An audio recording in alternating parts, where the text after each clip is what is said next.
Hello student, welcome back to geography class. तो आज अपने 12वीं क्लास में हिंदी मीडियम का जो चैप्टर है अध्याय 16 जैविक एवं अजैविक संसाधन, उसको आगे बढ़ाते हुए वनों का महत्व जो है उस टॉपिक से स्टार्ट करेंगे। तो वनों का महत्व अपने टॉपिक जो है या वन संसाधन का महत्व जो है वो टॉपिक है अपना वन संसाधन का महत्व।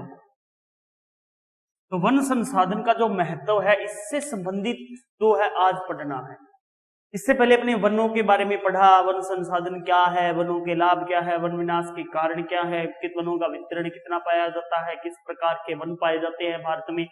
तो वनों का संसाधन जो है उस वन संसाधन के महत्व के बारे में अपने जो है वो स्टडी करनी है।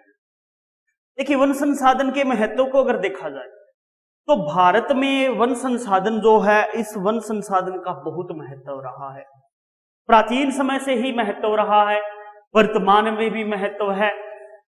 वनों से ही देखिए सभ्यता जो होती है उस सभ्यता का जन्म, विकास या फलना फूलना जो है वो वनों के द्वारा ही होता है।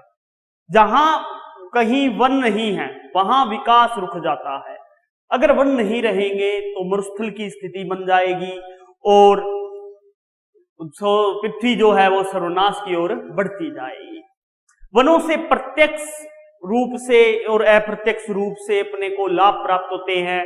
प्रत्यक्ष रूप में देखा जाए तो जीव जगत जो है उसको मानव जो है उसको कई प्रकार का जो भोजन है उसकी व्यवस्था होती है, रोजगार है, आश्रय है, वो प्रदान होता है वनों से। तो वनों के महत्व के बारे में एक जो है कुछ लिखा जाता है तो उसमें ये लिखा जाता है भी वन जो है वो राष्ट्रीय संपत्ति है, राष्ट्र की संपत्ति है। आधुनिक समस्या को या आधुनिक समस्या नहीं, आधुनिक सभ्यता को, भाई आधुनिक सभ्यता जो है उस आधुनिक सभ्यता को वनों की बहुत अपनी आवश्यकता है। भारत में वन संसाधन के महत्व को अगर देखा जाए तो इसके महत्व को अपने इसके द्वारा प्राप्त होने वाले लाभों द्वारा समझा जा सकता है। इससे जो लाभ प्राप्त होते हैं वो कौन कौन से होते हैं। तो वनों से अपने को दो प्रकार के लाभ प्राप्त होते हैं, एक तो होते हैं प्रत्यक्ष, एक होते हैं अप्रत्यक्ष। तो पहले करेंगे वनों से प्रत्यक्ष लाभ। प्रत्यक्ष लाभ, वनों से जो प्रत्यक्ष लाभ प्राप्त होते हैं वो। अब वनों से प्रत्यक्ष लाभ क्या प्राप्त होते हैं तो देखिए, भारत की जो राष्ट्रीय आय है, भारत की राष्ट्रीय आय का 2% वनों से प्राप्त होता है। भी भारत की अगर आय माने भी भारत की राष्ट्रीय आय जो है उस राष्ट्रीय आय की बात करें तो 2% जो है वो वन संसाधन से प्राप्त होता है। दूसरी बात इसमें आती है, वन संसाधन जो है भारत में, वन संसाधन लाखों लोगों को रोजगार प्रदान करते हैं। रोजगार प्रदान करते हैं भी लाखों लोग जो हैं वो वन संसाधन से जुड़े हुए हैं, तो उन लाखों लोगों को रोजगार जो है वो अपने प्राप्त होता है। आगे बात आती है इसमें, भारत के 2.5 करोड़ आदिवासी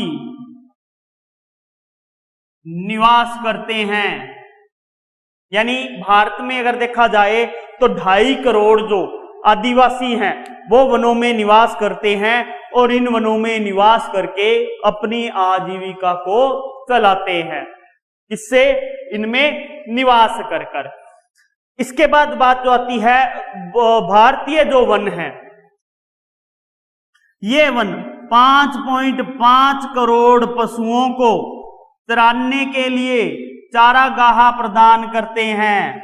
मतलब 5.5 करोड़ जो पशु है उन 5.5 करोड़ पशुओं को चराने की सुविधा प्रदान करते हैं। इसके अलावा वन जो हैं, इन वनों का इमारती उपयोग किया जाता है। इमारती उपयोग,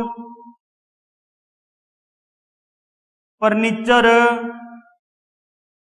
ईंधन, रेलवे स्लीपर वगैरह जो बनाए जाते हैं उनके लिए उपयोग किया जाता है। रेल के डिब्बे बनाना, जहाज वगैरह बनाना, इमारती लकड़ियां जो हैं आदि इनसे प्राप्त की जाती हैं वनों से। कागज, माचिस, रेशम, कागज, माचिस, रेशम, लाख, गोंद आदि जो है वो प्राप्त किया जाता है। तो गोंद वगैरह जो है वो सारी चीजें इनसे प्राप्त की जाती है। वनों से फल फूल वगैरह जो है वो भी अपने को प्राप्त होते हैं। वनों से अपने को कत्था है, तारपीन है, वनों से हर्ड, बहरड़ा, आंवला आदि जो औषधि है, जड़ी बूटियां वगैरह जो हैं वो प्राप्त होती है। इसके अलावा वन जो है वन्य जीवों के लिए अपने जो है एक आश्रय स्थल के रूप में आते हैं। वनों में 500 प्रकार से ज्यादा किस्म के जो वन्य जीव हैं वो पाए जाते हैं। वन जो है वन्य जीवों को भोजन व आश्रय जो देता है। इसके अलावा वन जो है वो मनोरंजन स्थल के रूप में भी अपने को स्थान जो है वो उपलब्ध कराते हैं, पर्यटन के लिए स्थान उपलब्ध कराते हैं। तो वनों का ये प्रत्यक्ष लाभ आता है।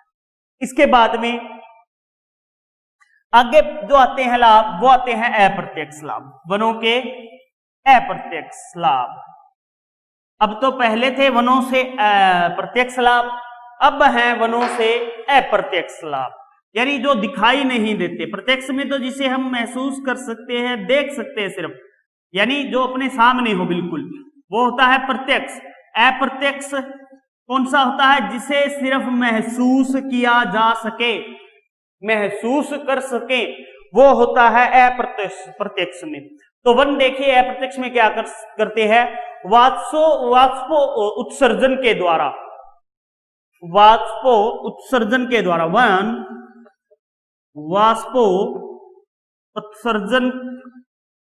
वाष्पोत्सर्जन के द्वारा वायु को आर्द्र बनाते हैं तथा वर्षा करने में सहायक होते हैं। एक तो क्या करते हैं, वाष्पोत्सर्जन की क्रिया द्वारा वायु को आर्द्र बना लेते हैं, आर्द्र बनाते हैं, और आर्द्र बनती है ये वायु। उसके बाद में इस वायु से वर्षा हो जाती है। वन जलवायु को सम बनाते हैं। सेकंड है, वन जलवायु को सम बनाते हैं, सम बनाते हैं। वन जो हैं वो जलवायु को सम बनाते हैं और ज्यादा से ज्यादा वर्षा कराने में सहायक होते हैं।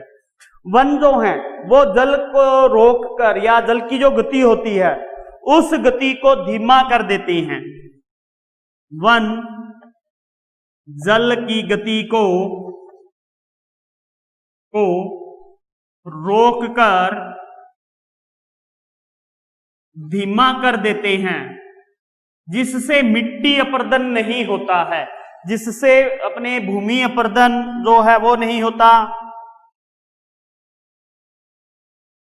जिससे भूमि अपरदन या मिट्टी अपरदन जो है वो नहीं होता, तथा बाढ़ जो है उसका प्रभाव कम होता है। बाढ़ का जो प्रभाव है वो प्रभाव कम होता है। वन जो है वो जो हवाएं चलती हैं उन हवाओं के मार्ग में अवरोध उत्पन्न कर देते हैं। आंधी तूफान जो होते हैं इनकी प्रचंडता को कम करते हैं। मृस्थल का जो प्रसार है उस प्रसार को कम कर देते हैं। वन जो है वो भूजल स्तर को ऊंचा करते हैं। वन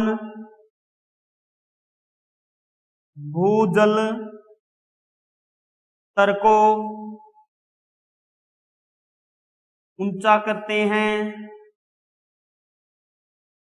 यानी भूमि में जो जल है उसको वनों के भूमि में दब जाने से वन जब है वो भूमि में दब जाते हैं तो दीर्घ काल में खनिज कोयले का जो निर्माण होता है वो होता है।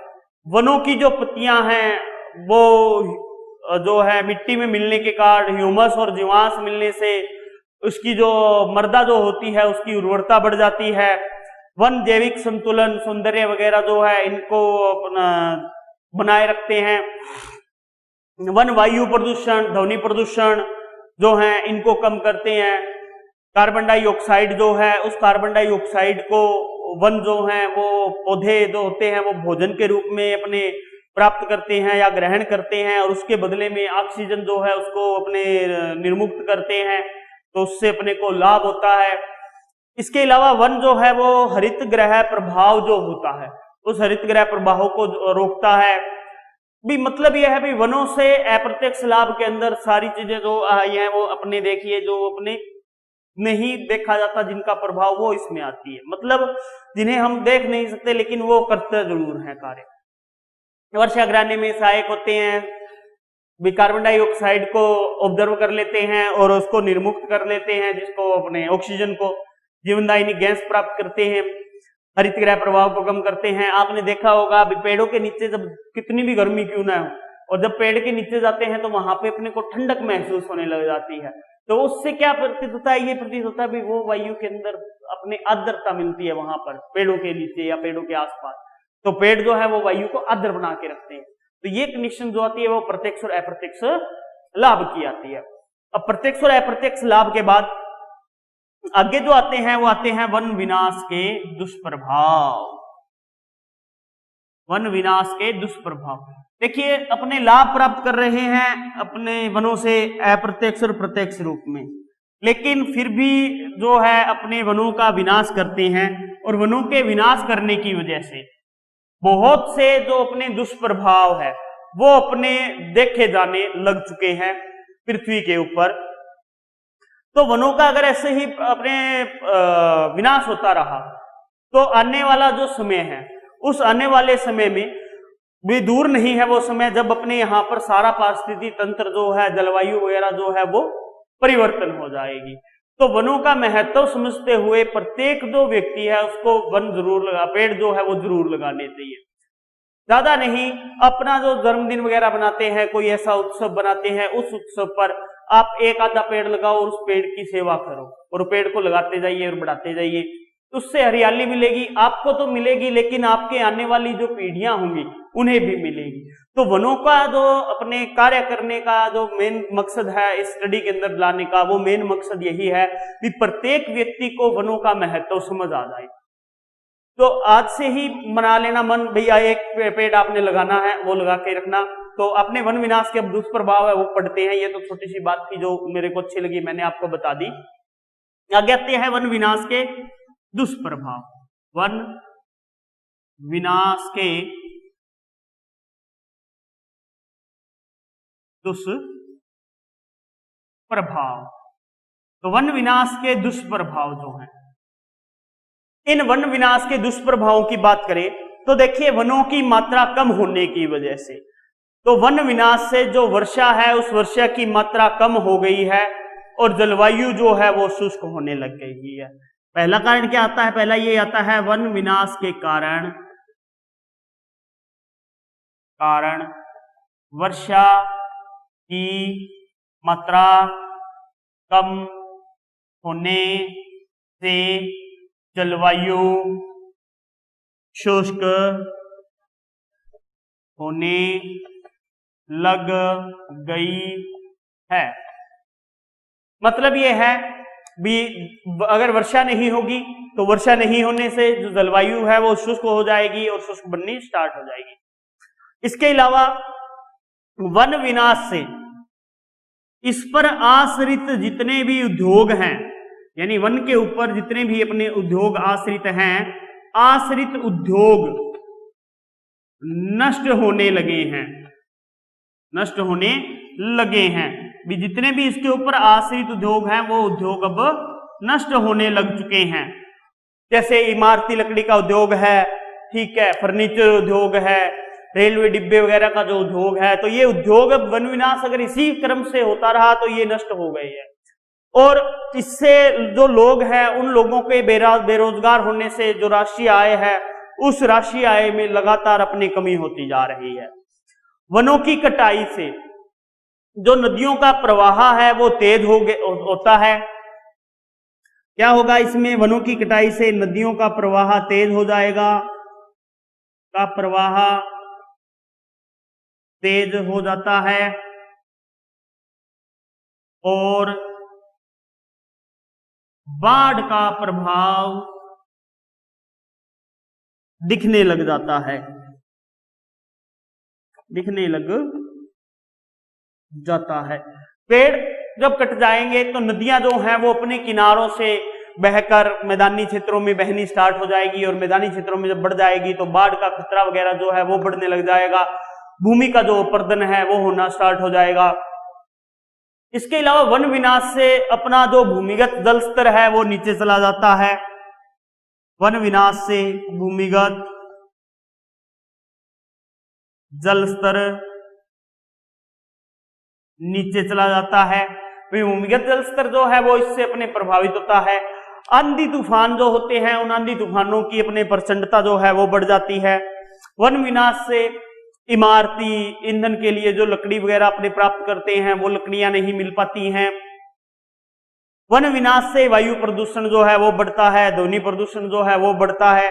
तो इससे अपने मानसिक तनाव है, उच्च रक्तचाप है, जो रक्तचाप वगैरह जो है, खुजली वगैरह और मानसिक जो समस्याएं जो हैं वो इसमें आने लग जाती है। कई प्रकार के शारीरिक रोग जो है वो इससे लग जाते हैं। मानव की जो कार्य क्षमता होती है वो धीरे धीरे कम होने लग जाती है, क्योंकि शुद्ध वायु नहीं मिलेगी तो उसका जो सारा परिसंचरण तंत्र है शरीर का वो सारे का सारा बिगड़ जाएगा। तो उस वजह से इसके बाद अगर बात करें तो वन विनाश से पारिस्थितिकी संतुलन जो है उसके अंदर असंतुलन पैदा हो जाता है। पारिस्थितिकी संतुलन में असंतुलन हो जाता है। वन विनाश से जो जीव जंतु है उनकी कई प्रजातियां जो हैं वो विलुप्त हो जाती हैं। तो ये वनों से होने वाले दुष्प्रभाव हैं। आगे बात करेंगे अपने वनों का संरक्षण के बारे में। वनों का संरक्षण,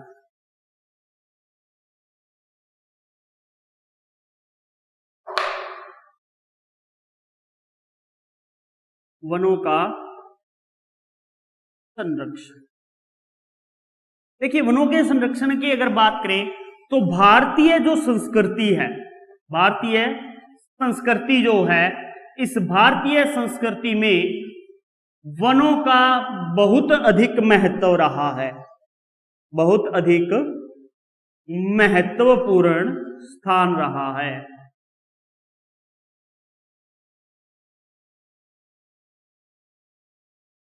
भी वन की बात कर रहे हैं, अपने वन संसाधन वनों के संरक्षण की बात कर रहे हैं। तो संरक्षण में देखिए भारतीय संस्कृति जो है, इस भारतीय संस्कृति में वनों का जो स्थान है उस वनों का बहुत अधिक महत्वपूर्ण स्थान रहा है, हमेशा से ही स्थान रहा है।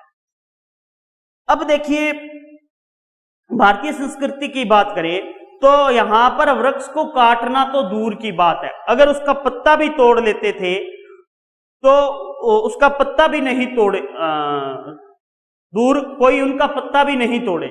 इसलिए जो अपने सभी जातियां हैं, समूह जो हैं, जातीय समूह जो हैं, वो अपने पारंपरिक वृक्ष को देवता के रूप में मानकर पूजती हैं।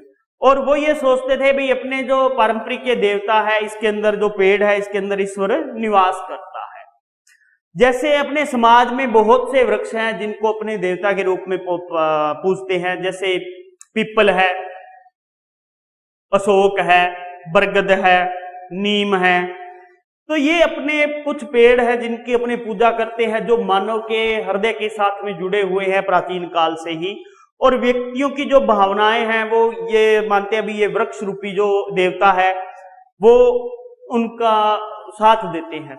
और उनका संरक्षण करने के लिए मीन्स ये है भी देवताओं का संरक्षण क्यों मनाया गया, तो उनके अंदर देवता का स्थान इसलिए माना गया पेड़ों के अंदर, या प्रकृति को देवी के रूप में इसलिए पूजा गया भी प्रकृति का दोहन न कर सके।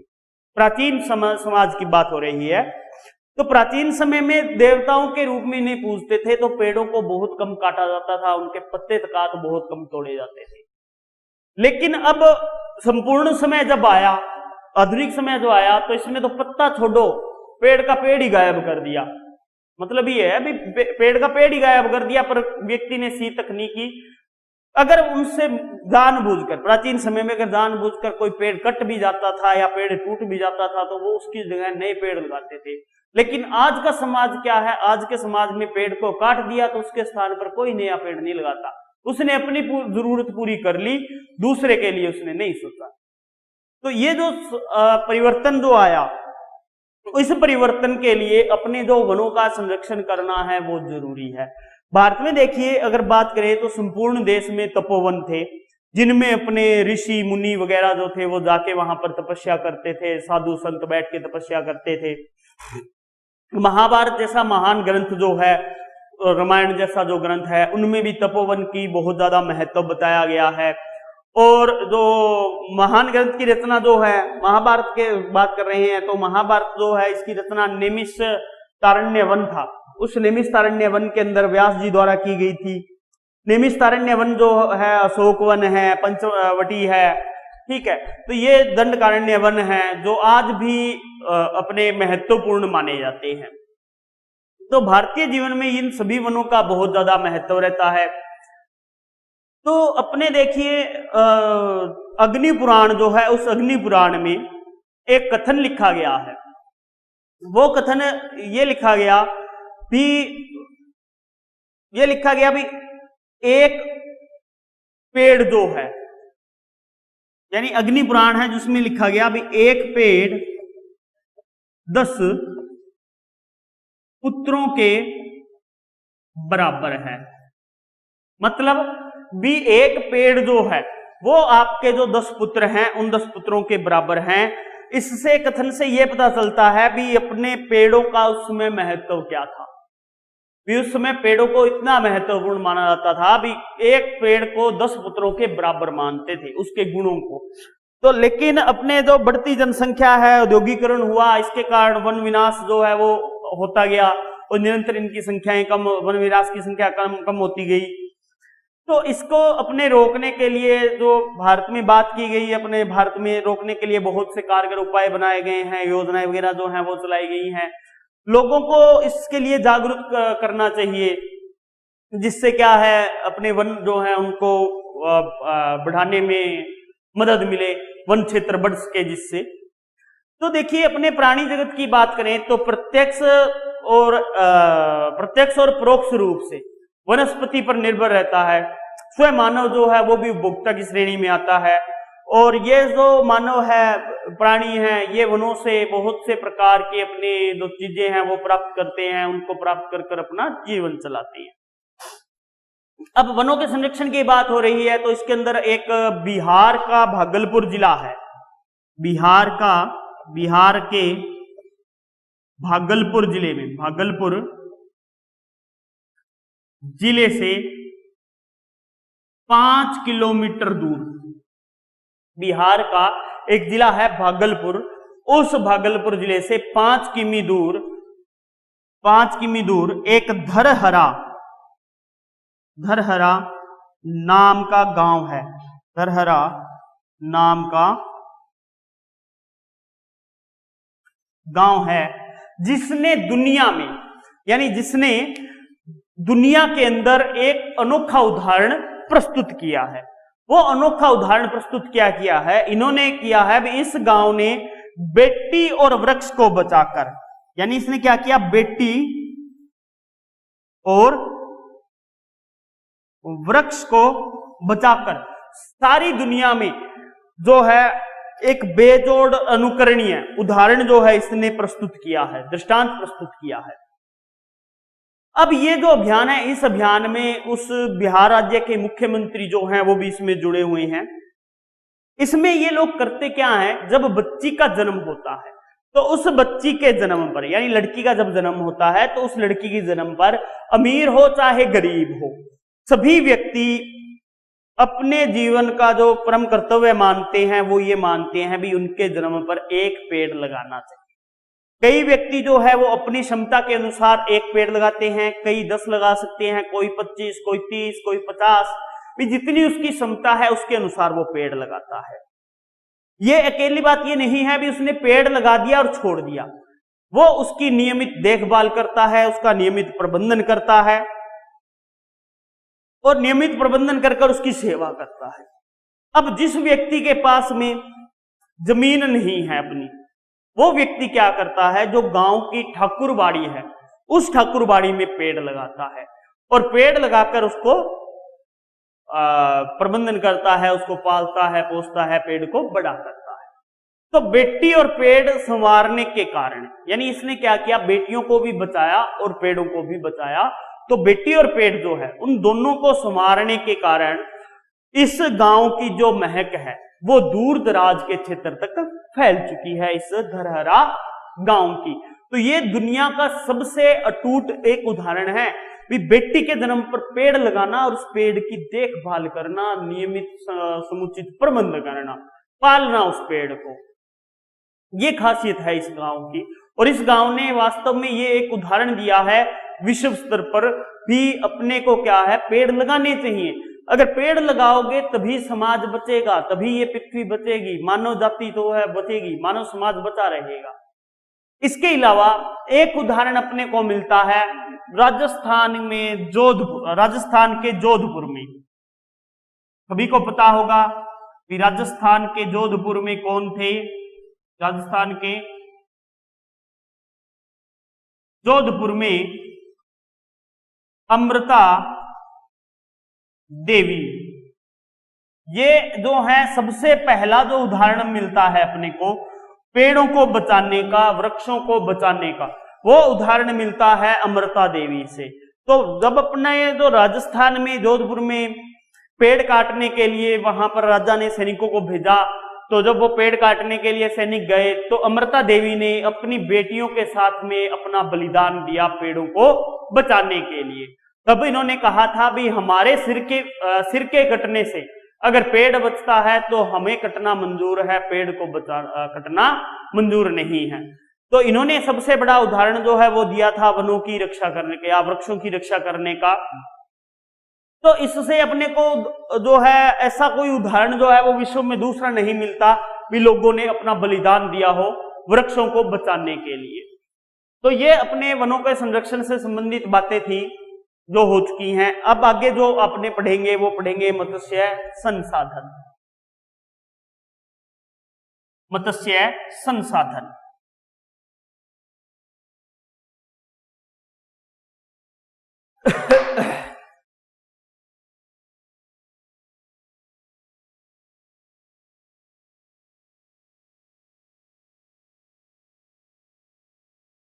मत्स्य संसाधन, देखिए मत्स्य संसाधन की बात करें तो भारत में अनेक प्रकार की नदियां, झीलें, तालाब, बांध वगैरह जो है पाए जाते हैं और इसमें जो पानी है वो सदा खुला रहता है और खुले पानी रहने के कारण अपने जो मछलियां वगैरह जो है यहाँ पाई जाती है। इसके अलावा भारत के 3 और विशाल समुद्री भाग लगता है और कुछ भौगोलिक कारक हैं जिन कारकों से मत्स्य संसाधन जो है उस मत्स्य संसाधन की विकास की प्रबल संभावनाएं भारत में पाई जाती हैं।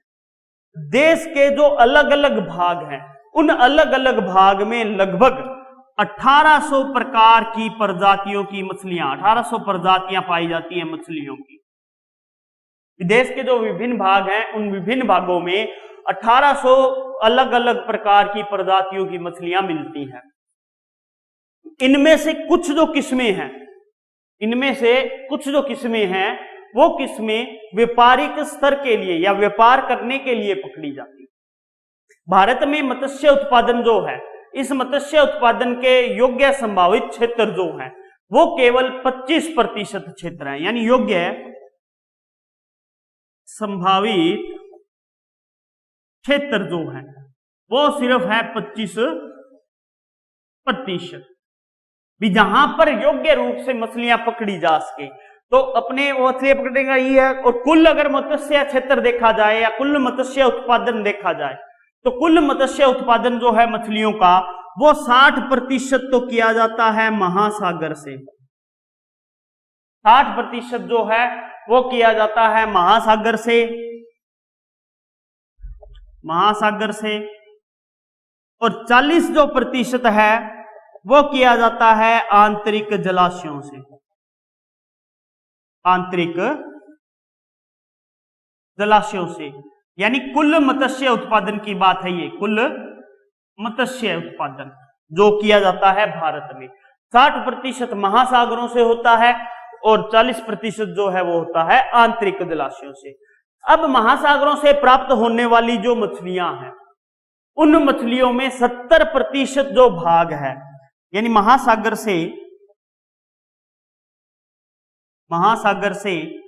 प्राप्त होने वाली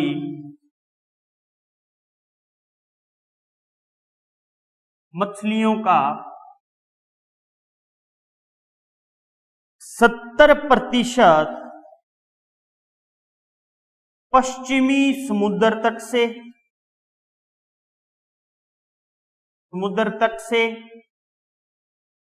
तथा 30%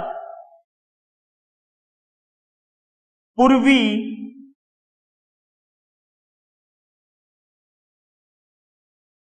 समुद्र तट से उत्पादित किया जाता है। भी टोटल जो पकड़ी जाती है 100% मछलियां, अगर समुद्र की 60% मछलियों में अगर योगदान देखा जाए महासागर की, तो ये महासागर की 60% मछलियां जो है, इनमें से 70% जो है वो तो मिलती है पश्चिमी समुद्र तट से, 30% जो मिलती है वो मिलती है पूर्वी समुद्र तट से। तो भारत में मछलियों की खपत जो है या इनका जो बड़ा निर्यात जो बढ़ रहा है, उस निर्यात बढ़ने के कारण डेयरी विकास और मुर्गी पालन के बाद में मत्स्य पालन जो है, इसको भी अब जो है वैज्ञानिक पद्धतियों के द्वारा किया जाना स्टार्ट हो चुका है। आगे जो है इस मत्स्य उद्योग के महत्व के बारे में पढ़ेंगे, वो पढ़ेंगे अपने नेक्स्ट क्लास के अंदर। आज के लिए इतना ही, धन्यवाद।